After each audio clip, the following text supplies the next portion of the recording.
ప్రపంచ చరిత్ర అన్న. వందనాలు వందనాలు వివేకానంద, ఈ ధరిత్రిపై చెరపలేని జ్ఞానపు నంద.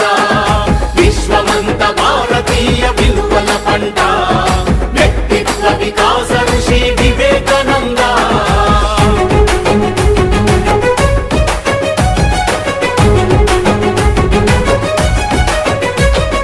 బానిసలా కాకుండా యజమానిల పని చేయని, ప్రతిఫలమాశించని ప్రజాసేవే పరమాత్మని.